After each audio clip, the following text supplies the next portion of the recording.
The wine didn't just spill. It exploded across my white dress like a warning flare, and the woman who did it smiled like she'd finally found entertainment. Forks paused mid-air around us while the Boston Charity Gala pretended not to stare.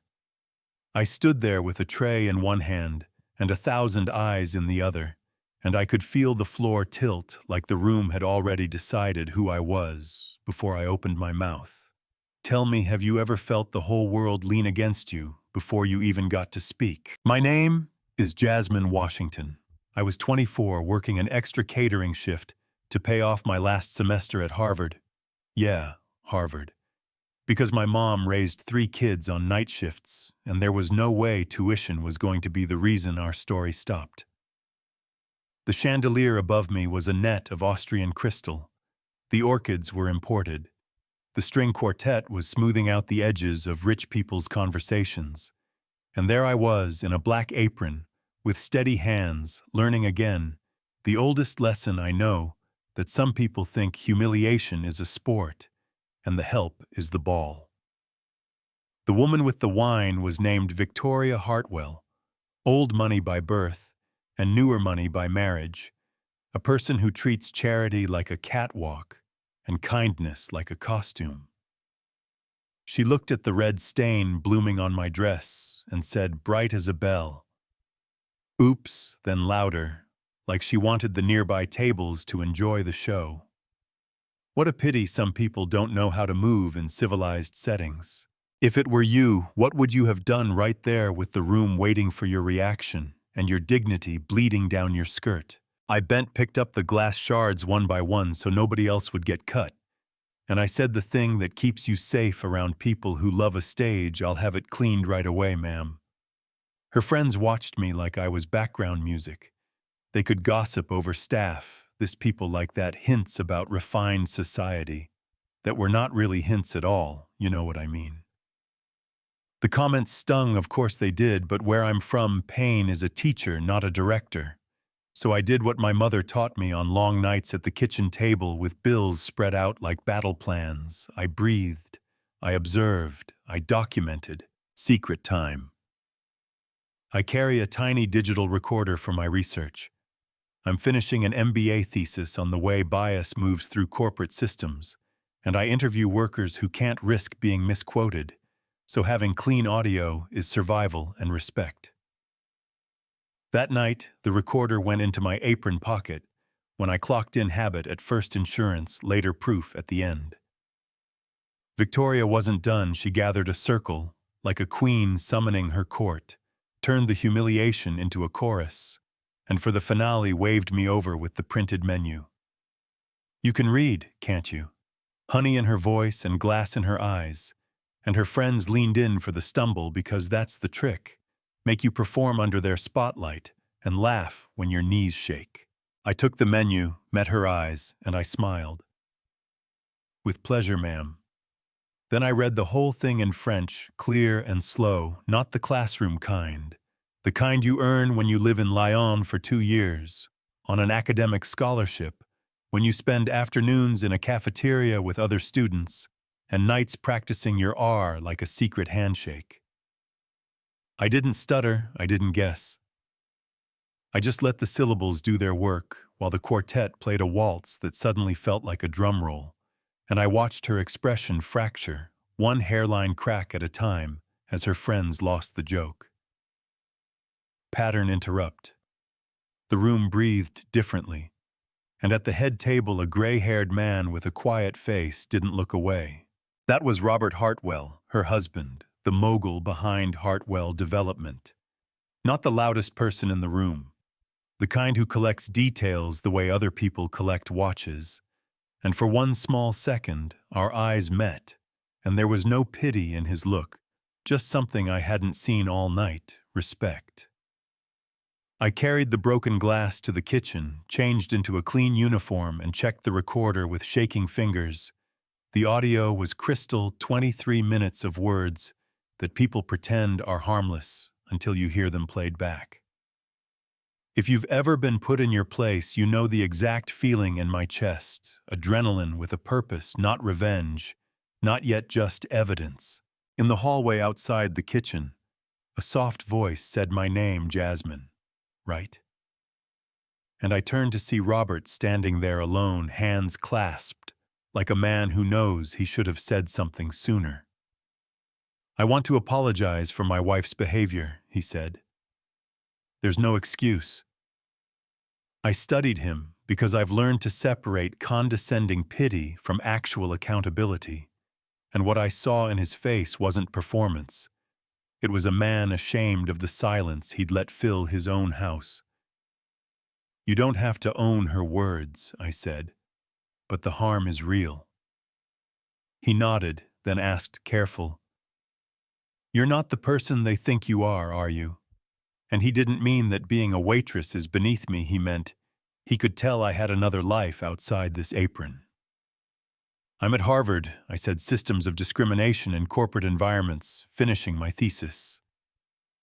He exhaled like something clicked. I built a company that needs exactly what you study. Not a press release, not window dressing, real change. Wait.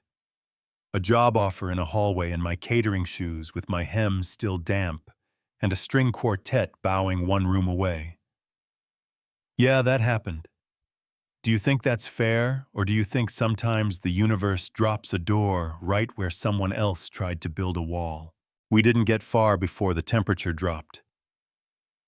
Victoria stepped out of the lobby with a smile that didn't reach her eyes. Robert, dear, what are you doing with the help? And she tried to pull him back into the script. She knows the one where power is a family heirloom. He didn't flinch. I'm offering Ms. Washington a consulting role with Hartwell Development, and if the chandeliers could have gasped, they would have. She gave a thin laugh. She's a waitress, and he said, calm as a ledger. She's an MBA researcher at Harvard. She looked at me, calculating fast, and tried a different angle. I'm sure we can chalk this up to a misunderstanding, and I said the single word that moves mountains, documented. Robert's eyes flicked to mine, not a question more like an understanding, and he said, We'll be in touch tomorrow then, left her standing in the doorway of her own story as the page turned without her. Stick around because what happened next will blow your mind. I didn't post the audio that night. I didn't have to. I followed the rules. I teach in my own research. Secure the record. Notify the organization, protect the chain of custody, and the truth found its path, because other people in that ballroom were tired of swallowing the same poison. By morning, the city was awake. Talk radio played excerpts between callers who had seen the scene up close. A headline slid across a local site, Socialites Rant at Charity Gala. And for once, the word socialite didn't sound glamorous. It sounded small. On Victoria's phone, everything that had always said yes started saying no. Her tennis club membership revoked with a note about values. A charity board she'd used as a runway voted her out in a morning session. Partners pulled a contract. Instagram comments went from hearts to mirrors, and she kept refreshing her notifications, like the past 24 hours could be undone if she could just change the caption.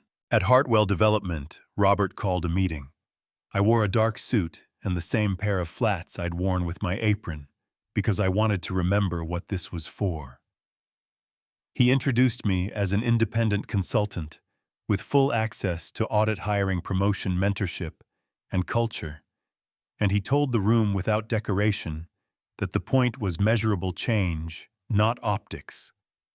People didn't cheer, they didn't groan, they listened in that useful way a room listens when the stakes are real. I started the way I always start, with listening sessions, separate rooms for frontline staff, managers, senior leadership, because you can't excavate truth if you seat the foreman next to the shovel. We mapped the quiet routes, bias travels, referral pipelines that looped through the same neighborhoods and last names, performance scored on comfort instead of outcomes, mentorship assigned by golf course instead of talent. A plan is a promise you can audit. We added blind resume rounds for early screens so names wouldn't do the hiring, wrote promotion criteria with examples, so nobody could move the goalposts after the game. Set up a mentorship exchange that matched directors with talent outside their usual circle, funded paid internships. So low-income students didn't have to choose between rent and experience, and built a quarterly report that didn't hide behind averages. Managers practiced how to interrupt bias in a meeting without turning the room into a spectacle. We created an escalation path that didn't route complaints back to the person you were reporting, and I kept office hours every Thursday where anyone could tell me a truth in plain language, no corporate dialect required. 3 months in the early hiring numbers started to bend. 6 months in promotion, slates looked like the talent that had been standing at the edge of the table for years. Meanwhile, the fallout at home kept folding in on itself. There was a night when Robert laid out documents on the dining table and finally said the sentence, "People inside long marriages avoid because it detonates a decade." It wasn't a misunderstanding. It was you recorded. Divorce papers followed quiet final, not a performance, more like a door that had been creaking for 23 years, finally swinging shut. I wasn't part of their private war, and I didn't want to be, but I won't lie, hearing a man stop protecting cruelty in his own house matters, because public values without private boundaries is just costume work. A lot of people asked me about forgiveness. They wanted a clean arc, the neat ending where all parties hug at the podium and the world nods and goes back to business. But that's not how real life moves. It stutters, it repeats it, asks for receipts. Victoria tried to rebuild with a notes app apology, the kind with paragraphs about stress and misunderstandings, and learning the audio sat beside it like a mirror that doesn't lie. And whatever audience she once commanded walked past. Not to punish her, but because you can't sell a brand of grace while your voice is still echoing down a hallway. I kept thinking about my mother at our kitchen table, stacks of forms, and a language that didn't belong to her, sitting like a fence around our options, and how she'd slide me a paper and say, "Baby, read it to me slow," and I did every clause, every fine print, until I learned the sound of a trap before I ever saw the teeth.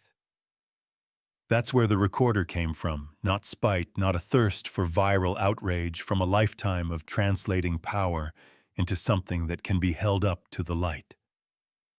If it were you, what would you have done? Posted it that night, walked out and let the rich figure out their mess, or held your ground and turned humiliation into policy?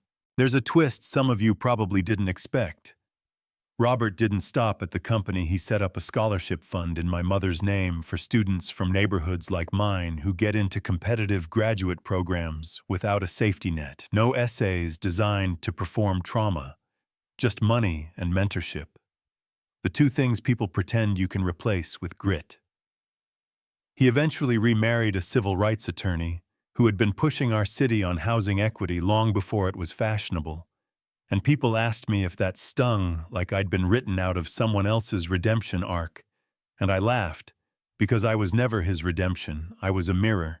And mirrors don't walk you home, they show you the door. At graduation, I gave the short speech. I didn't mention the gala by name. I didn't need to. I talked about price tags on dignity, who tries to stick them on your chest, and how to peel them off without ripping your skin. And I said the line that carried me through every room that wanted me smaller. Never let people assign your worth based on their comfort. The best revenge is success they never planned for. Afterward, a girl with a catering badge still pinned to her apron squeezed my hand and whispered, "I kept my recorder too, and I knew we were building something more than a headline. We were building exits in walls that used to have none." Let's talk about the messy part, because I don't want you to leave with an easy answer. Do you think it was fair that a recording turned a social humiliation into a public reckoning? Do you think the punishment fit the harm when clubs and contracts and a marriage unraveled over words said in a ballroom? Or is the real question why those words felt safe to say in the first place, because the room usually protects the person saying them. I'm not asking you to agree with me. I'm asking you to examine the room you're in and who it's built to cushion when the glass hits the floor. I still have the dress. The cleaners got most of the stain out, but if you tilt the fabric toward the window, you can see a pale outline where the red tried to write my story for me. I keep it to remember what I chose, not because of what she did. I chose to stay calm when public cruelty invited me to break. I chose to document when a clapback would have been a better show. I chose to accept an offer that let me change a system instead of winning an argument, and I chose to do the work afterward so the next person wouldn't have to read French on command to prove they belonged. That felt better than a viral moment, better than a comment section cheering for my pain, because buildings outlast applause. There's a version of this story where I leave the gala and never look back. There's a version where I post the audio myself with a caption built to burn everything down. There's a version where the company hires me for optics, and I refuse out of principle, and maybe those versions would satisfy different parts of you. I picked the version where receipts turned into reforms, where anger became architecture, where humiliation became a hinge that swung open for more than one person. You can call that strategic or cold or wise, and honestly, on different days, I've called it all three. So here's where I leave you in that bright ballroom under a net of crystals, red wine catching the light as it runs down fabric. A circle of faces waiting for you to stumble. A recorder humming quietly in your pocket. A husband at the head table realizing he's been asleep in his own house and a choice in your hand heavier than the tray you're carrying. What would you have done? Would you fire back? Would you walk? Would you press stop and save the file? Would you accept the offer, knowing where it came from? And what does your answer say about the world you think we live in, and the world you want to build next? If any part of this sat heavy on your chest, talk to me in the comments. Tell me your city and what you would have done. Tell me if you think the fallout matched the harm, or if we crossed a line we can't uncross. Push back. If you need to share this with someone who's been told to know their place, and if you believe receipts matter more than reputations, hit subscribe so this story finds more people who need a way out. And if you've lived a moment like mine, even if you never hit record, I'm listening.